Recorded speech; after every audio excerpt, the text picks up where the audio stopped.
Jadi aspek manajemen apa sih gitu. Nah, upayakan ya kita tuh punya persyaratan legalitas yang lengkap ya sesuai usaha yang dijalankan dan terpenuhi sesuai dengan ketentuan yang berlaku. Kemudian juga calon yang mendapatkan modal ini harus punya pengalaman lah di bidang usahanya. Sebelumnya minimal ya paling tidak sudah berjalan 6 bulan lah, ya, itu udah bisa dipertimbangkan menjadi bagian dari visible itu. Ya, lebih lama lebih bagus, gitu kan ya. Kemudian calon debitur ini berjiwa wira swasta, kemudian profit oriented, ya, dan juga ingin tumbuh, ya, bermotivasi untuk mengembangkan, growth oriented. Ya.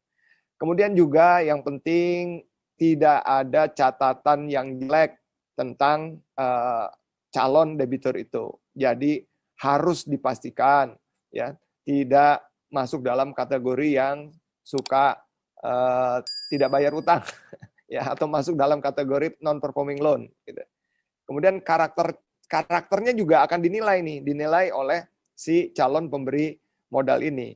Dia punya sikap kooperatif apa enggak gitu. Kemudian karakternya baik atau tidak, itu juga penting untuk bisa dipertimbangkan. Kemudian tidak sedang menikmati fasilitas kredit dari lembaga keuangan lain atau bank lain untuk pembiayaan yang sama, ya kecuali misalnya dalam rangka proses takeover, ya. Kemudian tidak terdapat tunggakan kewajiban pokok dan bunga. Nah ini penting, ya. Jadi kredibilitas dari individunya itu sangat dilihat, ya. Langsung bisnis. Nah gimana nih dari sisi aspek bisnisnya nih? Apakah usahanya ini sudah berteknologi sederhana nggak nih? Ya mudah dioperasikan apa enggak nih? Gitu kan? Karena di situ akan melihat, si pemberi modal akan melihat going concern dari usahanya ini. Kemudian jenis produk atau barang yang diperdagangkan ini kira-kira demand-nya ada nggak sih di masyarakat? Gitu. Ya.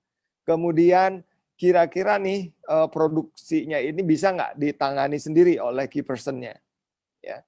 Kemudian bagaimana ketergantungan terhadap tingkat ketergantungan dengan suppliernya itu seperti apa, gitu ya?